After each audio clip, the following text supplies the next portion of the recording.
Okay, the words here are reflective of the promise made in the Ten Commandments to Israel, both in Exodus 20:12 and Deuteronomy 5:16. There's a portion he omits from his citation, though. In the Ten Commandments, it says that your days may be long upon the land which the Lord your God is giving you. Okay? The people of Israel were promised an inheritance in the land of Canaan.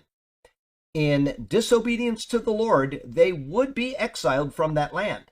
For them, to be exiled was a form of punishment. It's one of the greatest forms of punishment that they can face. Okay? And so a long life would be one of enduring that punishment. In other words, the true prosperity of Israel is tied into the land of Canaan, not merely to a long life. And that's going to be seen more and more in the next coming sermons. I'm up to Deuteronomy 29. I think I'm starting Deuteronomy 30 next Monday. So I finished chapter 29, and there's a lot about that. The people of Israel are inextricably tied to the land of Israel.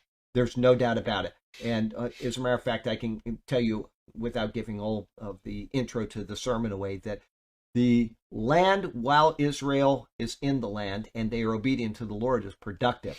And as they are not obedient to the Lord, the land is less productive. We know that, like the famine at the time of Elijah, and et cetera, okay?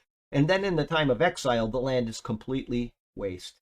It's just barren. There's nothing left of it. And that is perfectly detailed in the historical record, apart from the Bible. It's very clearly detailed, and I'll talk about that in some detail in chapter 29.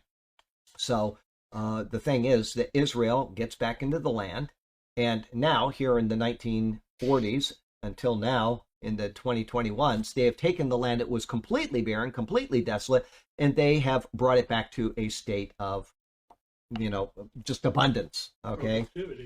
Yes, but the problem with that is they have not credited the Lord for it. It is the Lord who has done that for them. Even if their physical efforts were involved, the Lord returned them. The Lord has watched over them. And so there's a problem with Christians in America, that they take the status of Israel and they go in one direction or they go the other too far. Okay, the ones that say that Israel is out, I did a sermon on that just a while ago, the divorce sermon. Okay, they say Israel's out, they're under the curse, there's no hope for them at all. Okay, and the people that are there anyway are not the people that the Bible speaks of. They're done. That's taking it too far in one direction.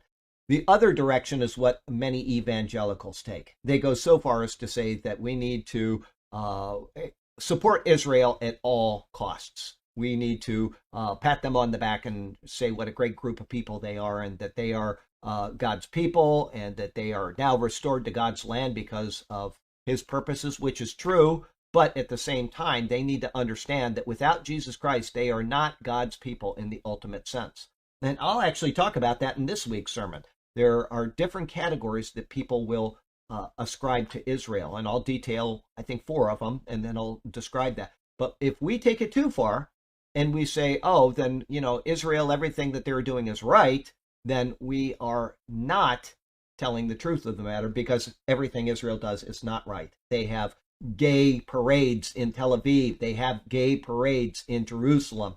They have not called on the Lord as a nation. As a matter of fact, very, very few in the nation have called on the Lord. And so we cannot say that they are right with the Lord. So we have to have a balance in how we approach Israel, okay? And we don't want to say that God has rejected them, because he will never reject his promises to the fathers or to them as based on the covenants to them. At the same time, they have a responsibility within the body that they are to be right with the Lord. And being right with the Lord now does not mean building a temple and doing sacrifices. It means receiving Jesus Christ as Lord. And until they do that, they are not right with the Lord.